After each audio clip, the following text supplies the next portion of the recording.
Recording live from the Hoban Law Group here in Denver, Colorado, I'm your host, Eric Singular. Welcome to the Hoban Minute.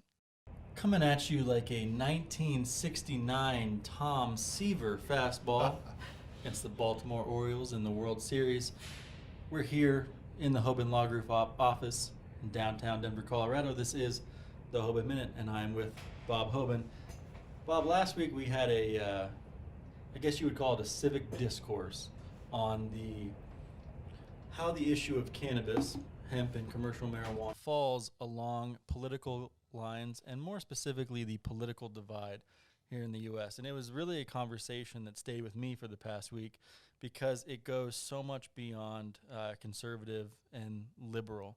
And being as polarized as we are in this country, it was just something I thought about a lot. And now moving into election week here at the Hoban Law Group and highlighting all of the places where cannabis ballot measures are going to be voted on here in the next couple of weeks, I thought that it'd be nice to just kind of go through and review all of these states where there is legislation on the ballot, starting with, of course, New Jersey. The Garden State. Of course. So, as far as we can tell, and as far as the latest polls show, it looks like everything is very positive. And it comes kind of on the heels of a governor that was elected who kind of ran on this promise that we would see a commercial marijuana system come into play in New Jersey. So, do you feel confident? What are your feelings on your home state? Well, before I talk specifically about New Jersey, great Tom Seaver reference, by the way, but the idea of this in the United States, and we've talked about this before, in the U.S., cannabis legalization has to go through a citizen-initiated ballot measure. Not has to technically or legally, but it seems to be that's the pathway, right? And so Governor Murphy in New Jersey, who has a somewhat limited form of medical marijuana, commercial, but limited nonetheless in terms of conditions, had suggested, and I believe promised, that within the first 100 days of his governorship, that he would enact adult use or recreational marijuana laws. Well, there was tremendous political pushback in the New Jersey legislature, tremendous pushback. Representatives from low-income or distressed or minority communities really, were up in arms in large part because, this is new to them. They didn't understand the data about gateway theories, not really an accurate thing, and that commercial cannabis in other jurisdictions has worked well and it's regulated well, so forth and so on. So the point is, the legislature did not move forward on it. Murphy was not successful to convince the legislature to do it. So then you've got this vote. To your point, we've got this vote here on Election Day in New Jersey. The polling numbers would seem to indicate that it will pass. Remember, New Jersey is the most populated state in the densely populated state in the country, but it's also, there's 10 million people in just a small area. So there's a lot of voters and there's a lot of diversity, but the polls seem to suggest that it would pass. Is it the litmus test vote? What is this about politicians at the state level in the United States that won't step up and do something as it relates to the cannabis policy, cannabis legalization, commercialization topic? They insist on taking the temperature of the populace, and that's what all these votes are. And every year, it's a ballot measure. It's a ballot measure. Rarely, there are exceptions to the rule, but rarely do you see state politicians advance and enact legislation on their own through a legislature. So New Jersey will pass. That's my prediction.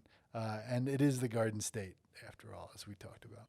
Absolutely. And on that idea of citizen-initiated ballot measure versus what would come from the state, we do see kind of an interesting development in Mississippi where you had citizens get something on the ballot, but then you had the state legislature push back and counter offer another ballot measure with a far more restricted. And as we talked about earlier, you said that the state was using a Donald Trump quote to act as if it was in support, if the president supported Mississippi legalization. And of course, we've seen a development there. So shed a little bit of light on that one. Well, so that represents another thing.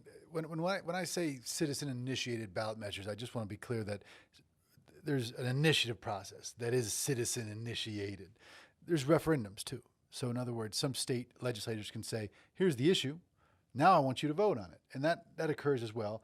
That is exactly what I believe has occurred in Mississippi with regard to the competing measure. So these are political games, right? So you've got some campaigns saying, I'm going to go out and gather the 100,000 or however many thousands of signatures I need to get an issue on the ballot, the petition gathering process, and you use that for political leverage because it costs a lot. The signatures have to be verified. You oftentimes have to hire professional signature gathering firms, and you pay $2 to $3 per signature.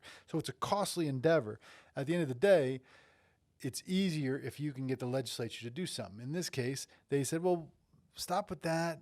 But that still went forward. We're going to put this out there, which is an alternative way to address this policy. And so there's these sort of more restrictive and more lenient measures out there.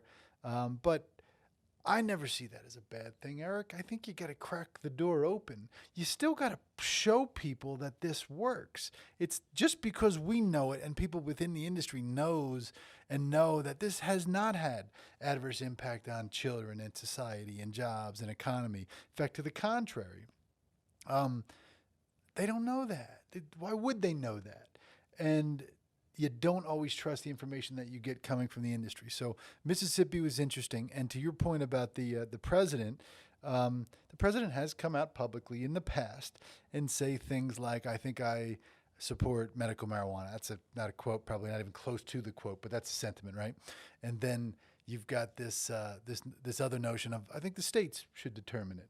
Trump's on record as saying those things in reputable publication. He doesn't deny he said it.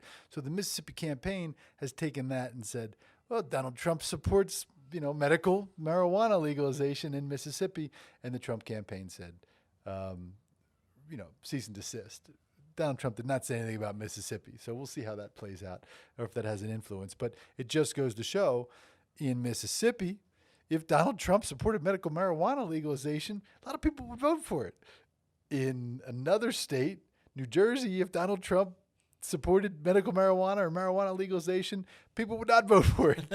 So just goes to show that we're a pretty diverse country. No, absolutely. And then there's kind of another interesting two-sided coin out there. And I think it's interesting because we talk so much on this podcast and every day in the work we do at the Hoban Law Group about cannabis business and cannabis businesses and just the industry at large. And I know in Montana, you have two separate measures, one that would allow for possession, and then another that would actually allow for the creation of the industry in the state. So I think that's kind of an interesting distinction. The adult use measure, I believe. Right. So on the one hand, you may just have a measure that passes that allows people to possess and consume, but not necessarily open the doors for a cannabis industry, a thriving cannabis industry like we've seen in Colorado and elsewhere across the country. So I kind of am interested why sometimes it's decided by folks to remove the issues from each other. Do you just have legal consumption?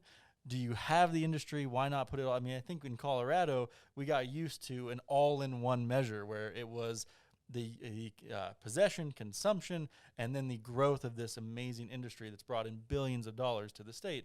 Nonetheless, I think it's just interesting to see that kind of unfolding in Montana. Well, so there's a little history, too, with Montana. Montana's medical marijuana program came out of the box in a different but similar fashion to Colorado, how we started to see dispensaries under the guise of medical marijuana before there was state regulation. So there were no rules. Remember what they call it, Broadsterdam, Broadway, with all the stores.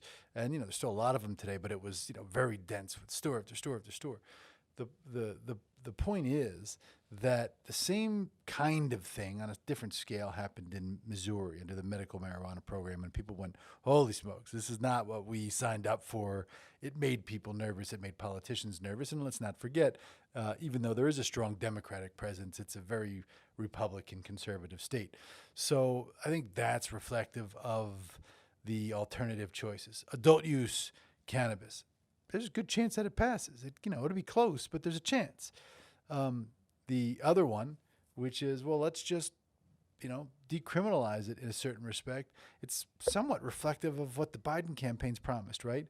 Is that a sufficient policy change? Just to say you can possess it? Doesn't that just continue to promulgate the black market, which is what, as policymakers and which was we as an industry want to see. We want to get away from that because that doesn't give the public comfort. It doesn't give politicians comfort. It doesn't generate tax revenue necessarily. So those are some of the challenges. But I tell you, it's interesting to see what happens. I do think there's going to be a clean sweep on these 8 or 9 various measures across the country this year related to cannabis. So Absolutely. And then, beyond cannabis, and we talked a little bit with Sarah last week about this, but Oregon is really coming out on the cutting edge of even what we've seen be possible with policy, which is 1, the psilocybin measure, Yep. and then 2, just a flat out decriminalization of all controlled substances. Where to even begin on that one, Bob? I mean, there's certainly examples around the world. Let's look first of all at Oregon. And I've never lived in Oregon. I've got friends in Oregon. I've been to Oregon and Portland and various places several times. I think it's a great state. But as we've seen, they're very politically active, reflective of some of the riots that I don't know if they continue to this day, but they've continued for quite some time. People are politically active. There's unrest. People are politically motivated.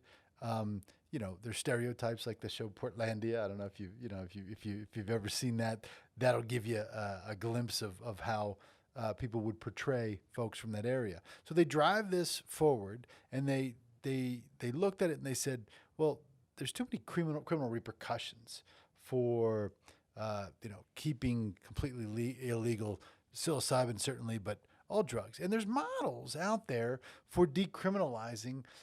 So this is not. It's something that a progressive, activist political area can move forward with, but it's based on data. When you look at a place like Portugal, it's not apples and apples, but the data is pretty strong that decriminalization works. You've seen decriminalization and relaxing of enforcement policies across the country in various cities, and they seem to work. So it's not a crazy idea, but it is very Oregon. Of course, and yeah, Portlandia is a wonderful show and a mildly accurate depiction, I think, of the folks up there. I'm sure there are some Great people folks that would take offense to that, but that's okay. Moving down to Arizona, that's one that you wrote a great article for Forbes on, kind of explaining that you were down in Phoenix for an event not too long ago, and we came very close to actually seeing a cannabis legalization measure in the last election. And so by all measures and all accounts, it does seem like the support is there, and we may see, to your point, we may see Arizona go in favor of legalization this time around. Is there anything that bears significant weight, I guess, with a state like Arizona, where you had John McCain? It's such a in people's minds, such a red state. Is there anything there that you think would sway even more bipartisan support for cannabis legalization in the future if they were to go in favor this year? I think the type of conservatism in Arizona, as it's painted to be, is a little bit more libertarian-like. It's a little bit more code of the West kind of thing, where people just want to be left alone, and I think that comports with favoring cannabis legalization. In other words, what I want to do in my home, whether I want to do it or I'm not going to stop you from doing it. In other words, that's freedom, right? That's freedom in a nutshell. Now, interestingly enough, Arizona is also, said to be a state that in the presidential election in a few short days here could not end up being red. It could be a state that's on the fence right now, and that's not historically accurate. Now, you don't know what you can rely on with the news and the polls, but that's what they're saying. So, to me, if in fact there's even a chance that Arizona is a blue state come election day for purposes of electoral votes, et cetera, I think that bodes really, really well, coupled with that libertarian attitude for cannabis legalization in Arizona. And it is also a segue to another topic I know we were going to cover, and that is what we talked about the last time there was an election in Arizona for adult use marijuana. It failed. There was a misinformation campaign funded to the tune of substantial dollars by I think it was called Insys, one of the first opiate manufacturers to really go down, and the CEO had become jailed, CEO or founder of the company. I can't recall specifically which, but point is, they funded the anti-legalization campaign. Ballot measure lost on election day. I can't remember how close it was, but it lost.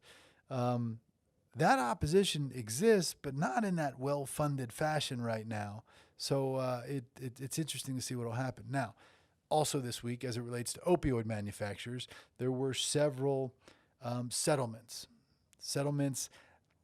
akin to what we saw with the tobacco company settlements that occurred in the 90s, I believe, in the late 90s. The tobacco companies sort of were, you've been selling a product that it created labeling. There wasn't cigarette labeling like we see today that warn you of these things and have in other places in Europe and things like that, very graphic pictures of what can happen to you if you smoke cigarettes, right? None of that stuff existed before those tobacco settlements. So the opioid settlements are similar to that, but to the tune of billions of dollars of fines and money to be distributed, billions upon billions of dollars to be distributed. It's said that during the height of the epidemic, 450,000 people died in the United States from opioid overdoses. So it's a significant issue, and how it relates to cannabis is because it's said, demonstrated, documented research that cannabis is a viable alternative as a painkiller, certainly, but importantly, and this was demonstrated in Uruguay, that it can be not a gateway drug, but kind of like a getaway drug. It helps you get away from an addiction of opioids. When I mention Uruguay, I talk about one of the successes we saw with the flexible Uruguayan law that was passed about 5 years ago now was it allowed people to create clubs, and not clubs like you and I would think like we see in Spain, or clubs where you'd go in and consume marijuana as a bunch of friends, but clubs where people could cultivate together, and they could have community gardens, and they could accordingly on site consume that cannabis together. And you had to be a member of this club. That was used in certain areas of Montevideo, which had a high pastabas, they call it crack, cocaine problem. And they got people off of crack cocaine, very addictive substance, using marijuana. It's been shown to do the same thing with opioids. It's just, does that information sound like something that would come from a witch doctor? It just doesn't get accepted necessarily mainstream. Well, yeah, and not to fly too much in the face of science, but I know, as someone who's been in the industry for a while, the amount of anecdotal evidence to support marijuana as a alternative to opioids is just abundant, and we've had so many of those conversations with really esteemed medical professionals on this show, including Dr. Uma, Dr. Carly Bell Biggins, and others. And I know in your decade or more of navigating this industry, I can't imagine the amount of anecdotal stories that people have around people who they have known, or they themselves who were either addicted to opioids, or all of those stories are out there. And of course, it does relate to the cannabis industry. You said something earlier that I want to come back to now, which is, where do you get reliable industry news? There are great publications out there, and really, when you look at industrial hemp, you have Hemp Industry Daily, you have Hemp Today, Hemp Grower. There are publications out there who publish wonderful content. The writers work hard. They want to really get the story. They're objective about it. Yes, I agree. Oh, absolutely. And any time that hemp gets play in a national publication, or a publication that isn't solely hemp related, people like to pay attention to that, because it's like, hey, we're getting noticed, we're getting a shout out. And so I do have a slight point of conflict, I guess, with an article that came out earlier this week.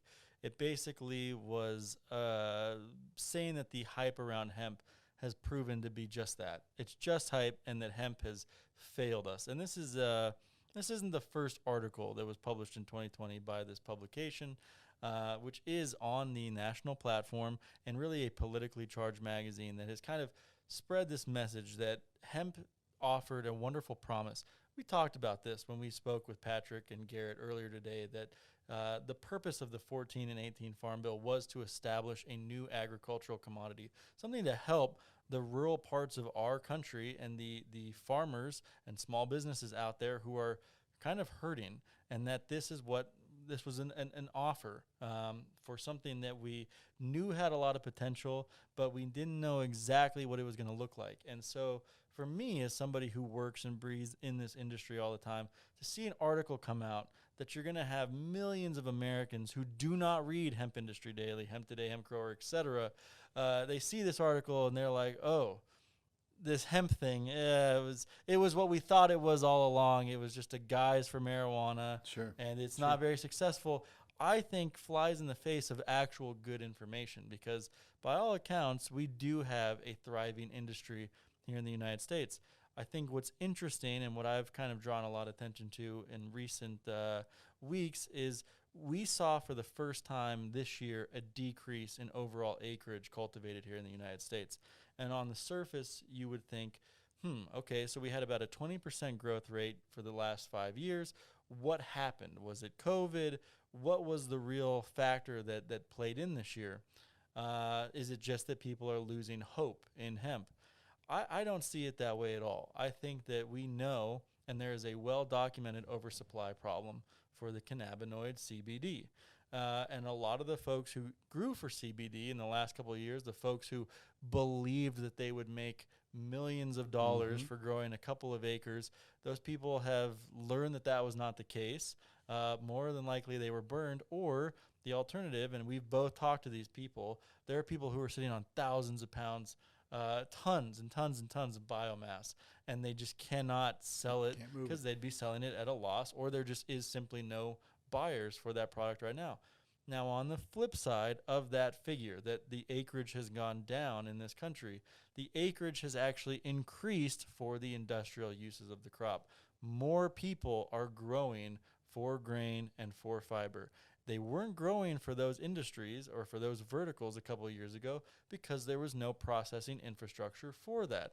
There was a processing infrastructure for extraction, as you've covered in your Forbes article, for why that was kind of the first mover for hemp in the United States. So it irks me a little bit when you have a national audience and you have people who don't live and breathe this industry. They see this information, they see this headline, and it sways public perception in a way that always kind of rubs me the wrong way. But those are just kind of my thoughts on that. No, those are good thoughts. Now, the industry's global. This is a global industry. The industry hasn't contracted. It has expanded dramatically globally. Now, if you focus simply on North America, one could conclude naively and without basis of information, accurate information, real information, that the industry has not succeeded. But to your point, the diversification, that's critical. This is critical to the growth. We've always preached here at this law firm, and we've talked about it on this podcast, that you have to have a whole plant approach. The notion of getting rich quick from selling CBD was never sustainable. But we knew it wasn't sustainable. And now we start to see this balance, to your point, acres upon acres that are devoted to grain and fiber production and other than just cannabinoids and CBD. That's growth. That's positive. That's an evolution. And we're more efficient now. We had 500,000 plus registered acres 2 years ago, I believe. I don't think we grew half of that. But we grew a lot. We grew more than we've ever grown before in the United States, or at least in modern times, since the Farm Bills in 2014. And that material created a saturated marketplace, to your point. There's nowhere to go with this stuff. There's no distribution outlets, so you had to use this useful plant to service multiple industries. We've always talked about that, but somehow that's a surprise to an author in a publication, and they paint that as in a negative light. There is hype with hemp, and there should be hype with hemp because it's such a versatile plant that service multiple industries. You can't service one industry when you can harness multiple industries, which protects farmers, and that's what this plan offers. We just haven't seen the infrastructure develop yet. No. We haven't seen the regulations come out yet. So to say that it's a failure or that there's no hype around it is incorrect. It's growing a strong foundation. It's becoming more efficient. It's growing in application, utility, and industries that it serves. That's progress. Remarkable progress in less than 5 years, Eric. It's so exciting to be a part of it because it's what's old is new again, or what's new is old again, whatever the case might be. But this was a major cash crop. We've got better technology now. Farmers know how to grow this inherently, and it's moving in a very positive direction. Bunch of people got rich quick selling CBD.